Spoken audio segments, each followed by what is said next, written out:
Against the odds unit 1 છે તેના 2 read આપણે જોયા. પહેલા રીડમાં આપણે જોયું ટ્રેક્સ ટુ તાજનગર, બીજા રીડમાં આપણે જોયું સીતાપુર સ્લાઇડ. હવે આ યુનિટનું છેલ્લું રીડ એટલે કે પલક્કડ્સ પબ્લિક લાઇબ્રેરી એ આપણે જોવાનું છે. આ રીડની અંદર મહિલા સશક્તિકરણ માટે કેરાલાના એક પલક્કડ જિલ્લામાં એક પબ્લિક લાઇબ્રેરી છે તે મહિલાઓ માટે અલગથી થોડીક સુવિધાઓ આપે છે.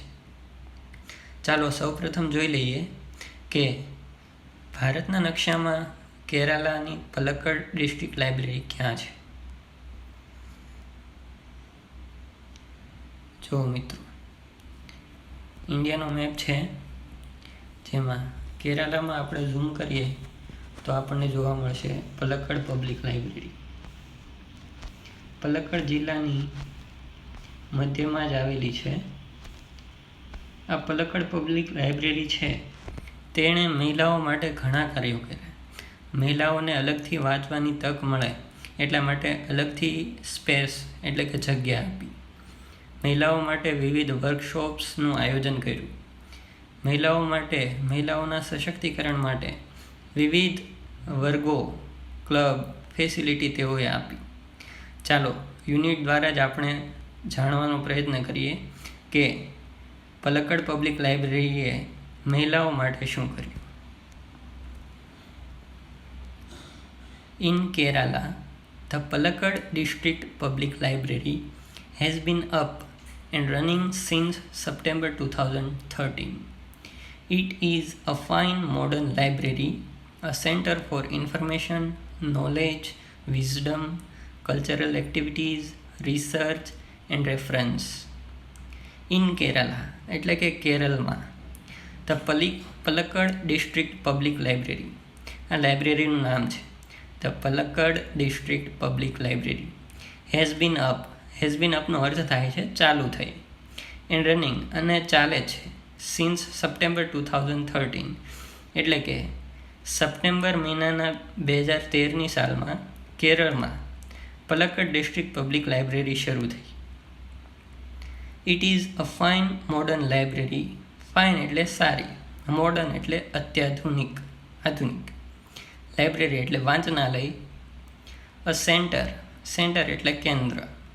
ફોર ઇન્ફોર્મેશન, ફોર એટલે ને માટે, ઇન્ફોર્મેશન માહિતી, નોલેજ એટલે જ્ઞાન, વિઝડમ એટલે વિદ્વતા અથવા ડહાપણ, કલ્ચરલ એક્ટિવિટીઝ એટલે સાંસ્કૃતિક પ્રવૃત્તિઓ, રિસર્ચ એટલે શોધખોળ, એન્ડ રેફરન્સ અને સંદર્ભ. એટલે કે આ લાઇબ્રેરી એક સુંદર આધુનિક પુસ્તકાલય છે જે માહિતી, જ્ઞાન, ડહાપણ, સાંસ્કૃતિક પ્રવૃત્તિઓ, સંશોધન અને સંદર્ભનું કેન્દ્ર છે. A third of its 1,000 members are women. A third of એટલે ત્રીજા ભાગનું. A third of its 1,000 members. 1,000 એટલે 1000. મેમ્બર્સ એટલે સભ્ય. એટલે કે આ લાઇબ્રેરીમાં 1000 સભ્યોની સંખ્યા છે જેમાં ત્રીજા ભાગના સભ્યો મહિલાઓ છે. સામાન્ય રીતે તમે જોશો તો દરેક લાઇબ્રેરીમાં જે વાંચક હોય તેની સંખ્યા હોય તેમાં મહિલાઓની સંખ્યા ખૂબ જ ઓછી હોય છે. પરંતુ આ લાઇબ્રેરીની અંદર ત્રીજા ભાગની 1000નો ત્રીજો ભાગ જોવા જઈએ તો અંદાજે 333 મહિલાઓ થાય. તો આ 1000માંથી 333 વાંચકો છે તે મહિલાઓ છે. These women, supported by the shared space library offered them, launched a women's unit in February 2014. એટલે કે આ સ્ત્રીઓ છે સપોર્ટેડ બાયનો અર્થ થાય છે કે મદદ કરવી. શેર્ડ સ્પેસ એટલે આપવામાં આવી હતી, સ્પેસ એટલે જગ્યા. લાઇબ્રેરી ઓફર્ડ ધેમ એટલે કે લાઇબ્રેરીએ તેને આપી. સપોર્ટ એટલે મદદ એટલે કે અલગથી જગ્યા સ્ત્રીઓને વાંચવા માટે તેઓએ આપી. સામાન્ય રીતે મહિલાઓ હોય તેઓને પુરુષો સાથે બેસીને વાંચવામાં અડચણ થતી હોય એટલે આ લાઇબ્રેરીએ એવું નક્કી કર્યું કે મહિલાઓ માટે રીડિંગ સ્પેસ અલગ હોય. લોન્ચ એટલે શરૂ કરવું. વુમન્સ યુનિટ એટલે મહિલાઓનું યુનિટ. In February 2014, ફેબ્રુઆરી 2014માં મહિલાઓનું એક અલગ યુનિટ એટલે કે એકમ શરૂ કર્યું, જેને પુસ્તકાલય દ્વારા મદદ કરવામાં આવી. The unit got together to discuss methods of empowering women. The unit એટલે કે આ એકમ જે મહિલાઓ દ્વારા શરૂ થયું, got together. get togetherનો અર્થ થાય છે ભેગું થવું. got togetherનો અર્થ થશે ભેગા થયા. ટુ ડિસ્કસ એટલે ચર્ચા કરવી. મેથડ્સ એટલે પદ્ધતિઓ. એમ્પાવરિંગ વુમેન એટલે મહિલાઓના સશક્તિકરણ માટે. એટલે કે સ્ત્રીઓને શક્તિશાળી બનાવવાની પદ્ધતિઓ વિશે ચર્ચા કરવા એકમ ભેગું થયું. એટલે કે આ યુનિટ છે તે ભેગું થયું કે સ્ત્રીઓના સશક્તિકરણ માટે શું શું થઈ શકે. The library opened its halls for film screening, workshops in home economics or gardening, childcare or the arts, and for women to get help in managing family conflicts, legal disputes, and professional problems. આ library છે તેણે મહિલાઓ માટે બીજું શું શું કર્યું તે આ પેરેગ્રાફમાં આપેલું છે. આપણે જોઈએ. લાઇબ્રેરી ઓપન્ડ એટલે ખોલવું. ઇટ્સ હોલ્સ એટલે કે તેઓના સભાખંડો. શાના માટે સભાખંડો ખોલ્યા? તો કે ફોર ફિલ્મ સ્ક્રીનિંગ એટલે કોઈ પણ પ્રકારના ફિલ્મ બતાવવા કે જેના દ્વારા મહિલાઓ છે તે સશક્ત થાય. વર્કશોપ્સ એટલે કોઈ પણ પ્રકારના કાર્યો માટે મહિલાઓને ટ્રેનિંગ આપવી અથવા તાલીમ આપવી. કયા પ્રકારના કાર્યો? તો કે હોમ ઇકોનોમિક્સ એટલે ઘર અર્થશાસ્ત્ર. ઘર કઈ રીતે ચલાવવું તેને હોમ ઇકોનોમિક્સ કહેવામાં આવે છે. ઓર ગાર્ડનિંગ એટલે માળીકામ. ચાઇલ્ડ કેર એટલે બાળકોની કાળજી રાખવી, બાળકોનો ઉછેર કરવો. ઓર ધ આર્ટ્સ અથવા તો કળાઓ. આ દરેક બાબતો માટે તેઓએ વર્ગખંડો શરૂ કર્યા, વર્કશોપ્સ શરૂ કર્યા. એન્ડ ફોર વુમન અને સ્ત્રીઓ માટે ટુ ગેટ હેલ્પનો અર્થ થાય છે મદદ મળી રહે. મેનેજ કરવું એટલે શું? તો કે કોઈ પણ બાબત છે બરાબર, તેની સારી રીતે તેમાંથી નિષ્કર્ષ કાઢવો. ફેમિલી કન્ફ્લિક્ટ્સનો અર્થ થાય છે કુટુંબના ઝઘડાઓ, સંઘર્ષો. લીગલ ડિસ્પ્યુટ્સ એટલે કે કાયદાકીય તકરારો. અને પ્રોફેશનલ એટલે વ્યાવસાયિક, ધંધાકીય. પ્રોબ્લેમ્સ એટલે સમસ્યાઓ. તો આ દરેક બાબતો માટે સ્ત્રીઓને મદદરૂપ થાય તેવા વર્કશોપ્સ આ લાઇબ્રેરીએ શરૂ કર્યા. જો આપણે જોઈએ કે પુસ્તકાલયે ફિલ્મ સ્ક્રીનિંગ માટે પોતાના સભાખંડો ખોલ્યા, ઘર અર્થશાસ્ત્ર અથવા માળીકામ માટે તેમજ બાળકની કાળજી અથવા કળા માટે વર્કશોપ શરૂ કર્યા, અને કુટુંબના સંઘર્ષ, કાયદાકીય ઝઘડાઓ અને વ્યાવસાયિક સમસ્યાઓને પહોંચી વળવા આ વર્કશોપ સ્ત્રીઓની મદદ કરશે. ત્યાંના સેક્રેટરી છે એટલે કે લાઇબ્રેરીના જે ઓનર છે, લાઇબ્રેરીની જે સાર સંભાળ રાખતા હોય, લાઇબ્રેરીના જે મુખ્ય વ્યક્તિ હોય તેને આપણે સેક્રેટરી કહીએ છીએ, બરાબર. અહીંયા સિક્યુરિટી એ અલગ વસ્તુ છે, સેક્રેટરી એ પણ અલગ વસ્તુ છે. The secretary of the library pointed out that through reading, women would realize their own strength and forge a unity. પહેલાં દરેક શબ્દો જોઈ લઈએ. સેક્રેટરી એટલે શું એ મેં તમને કીધું. પોઈન્ટ આઉટનો અર્થ થાય છે સૂચન કરવું, નિર્દેશ કરવું. ધેટ એટલે કે. થ્રુનો અર્થ થાય છે દ્વારા, એટલે કે રીડિંગ દ્વારા. વુમન વુડ રિયલાઇઝનો અર્થ થાય છે આભાસ થવો. સ્ટ્રેન્થ એટલે શક્તિઓ. એન્ડ ફોર્જ એટલે એકઠી કરવી. ફોર્જ અ યુનિટીનો અર્થ થાય છે એકતા બનાવવી, બરાબર છે. આખી લીટીનો અર્થ સમજીએ તો પુસ્તકાલયના સેક્રેટરીએ સૂચવ્યું કે વાંચન દ્વારા સ્ત્રીઓ તેમની પોતાની શક્તિનો આભાસ થયો અને તેઓએ એકતા બનાવી. It was noted that the lending libraries of the earlier times were disappearing and the present rural reading rooms were too often full of only male readers. જો આ ખૂબ જ અગત્યની લીટી છે. ઇટ વોઝ નોટેડ ધેટ એટલે કે એ વસ્તુ છે તે નોંધનીય છે, નોંધ કરવામાં આવી. લેન્ડિંગ લાઇબ્રેરીઝ પહેલાંના સમયમાં ખૂબ જ ચાલતી હતી. લેન્ડિંગ લાઇબ્રેરીઝ એટલે શું? તો કે કોઈ પણ લાઇબ્રેરી હોય ત્યાં આપણે પહેલાં આપણું રજિસ્ટ્રેશન કરાવવાનું. રજિસ્ટ્રેશન ફી તેઓ મંથલી લે છે. એટલે કે માની લો કે મહિનાની 50 રૂપિયા ફી હોય તો મહિના દરમિયાન તમે કોઈ પણ બુક છે તે લાઇબ્રેરીની વાંચવા માટે ઘરે લઈ જઈ શકો. એને કહેવાય landing library. It was noted that એવું નોંધવામાં આવ્યું કે ધ લેન્ડિંગ લાઇબ્રેરીઝ એટલે શું એ મેં તમને કીધું.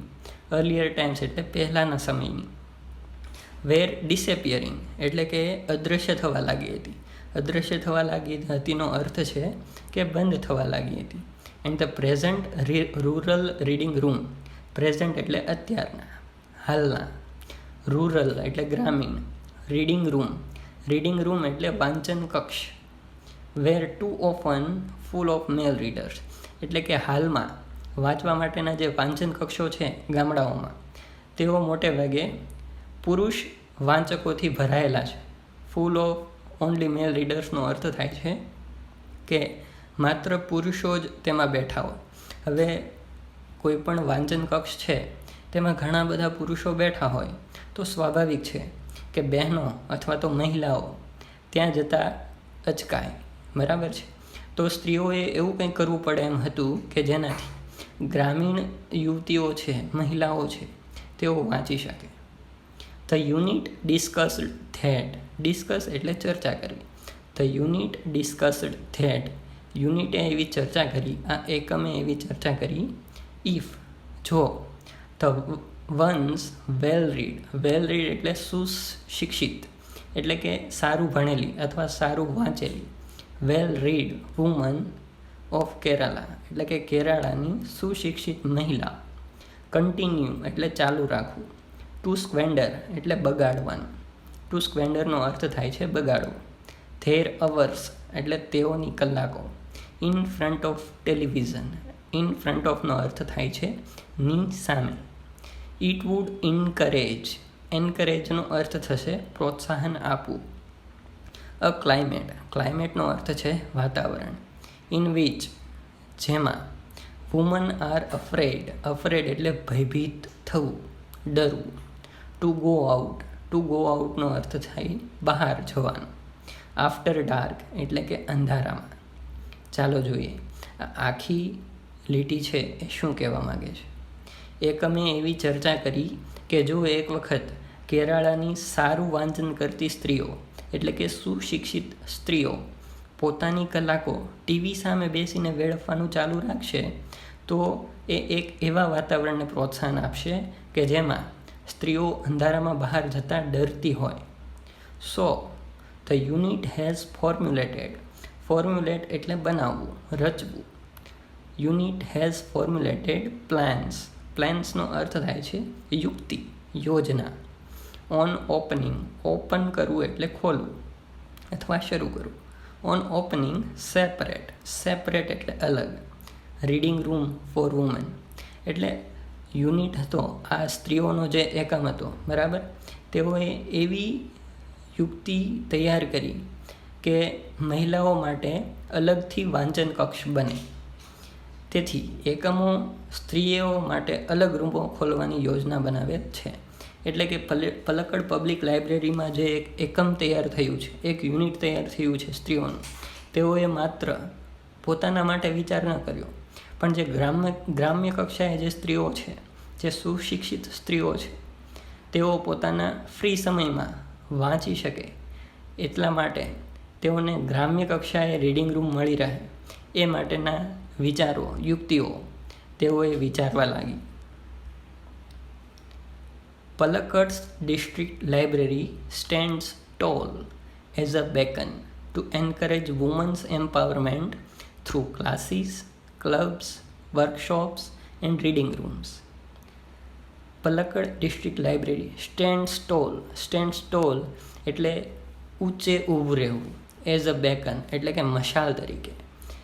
પલક્કડ લાઇબ્રેરી છે બરાબર, તે મશાલ તરીકે ઊભી છે ટુ એન્કરેજ વુમન્સ એમ્પાવરમેન્ટ, એટલે કે મહિલાના સશક્તિકરણ છે તેને પ્રોત્સાહન આપવા માટે પલક્કડ પબ્લિક લાઇબ્રેરી છે તે મશાલની જેમ ઊભી છે. થ્રુ ક્લાસીસ એટલે કે વર્ગો દ્વારા, થ્રુ ક્લબ્સ એટલે કે મંડળીઓ દ્વારા, થ્રુ વર્કશોપ્સ એટલે કે વર્કશોપ દ્વારા, એન્ડ થ્રુ રીડિંગ રૂમ્સ અને વાંચન ખંડ દ્વારા. પલક્કડની જિલ્લા પુસ્તકાલયનો છે તેના વર્ગો, મંડળીઓ, વર્કશોપ અને વાંચન ખંડ દ્વારા સ્ત્રીઓની શક્તિને પ્રોત્સાહન પૂરું પાડે છે. એન્ડ ધેન અને પછી there are the books which will provide the women the strength they need to make good use of these opportunities. એટલે કે ધેન એટલે પછી, ધેર આર બુક્સ ત્યાં બુકો તો છે જ, વિચ વિલ પ્રોવાઈડ જે પૂરું પાડશે, પ્રોવાઈડ એટલે પૂરું પાડવું, વુમન એટલે કે સ્ત્રીઓને, ધ સ્ટ્રેન્થ એ શક્તિઓ, તે નીડ જેની તેને જરૂર છે, નીડ એટલે જરૂરિયાત હોવી, ટુ મેક એટલે બનાવવું, good use of this opportunities એટલે કે આ તકોનો સારો ઉપયોગ કરવો. અને ત્યારબાદ પુસ્તકાલયમાં એવા પુસ્તકો તો છે જ જે સ્ત્રીઓની તકનો સારો ઉપયોગ કરવાની શક્તિ આપે છે. તો આ ત્રીજા રીડમાં આપણે જોયું કે પલક્કડ પબ્લિક લાઇબ્રેરી છે તેણે મહિલા સશક્તિકરણ માટે કેટલા સારા કાર્યો કર્યા. હવે આજનો આ યુનિટ છે, યુનિટ 1 અગેન્સ્ટ ધ ઓડ્સ, એ આપણે પૂરો કરીએ છીએ. હવે પછી આપણે ગ્રામર જોઈશું, બરાબર છે. નેક્સ્ટ લેક્ચરમાં આપણે ગ્રામરનો કોઈ ટોપિક ભણીશું. ત્યાં સુધી તમે દરેક ગ્રામરના ટોપિકનું રિવિઝન કરશો. યુનિટ 1 છે તેના 3 રીડ છે તેનું રિવિઝન કરશો અને ટેસ્ટ માટે સારી રીતે પ્રિપેર રહેશો, બરાબર છે.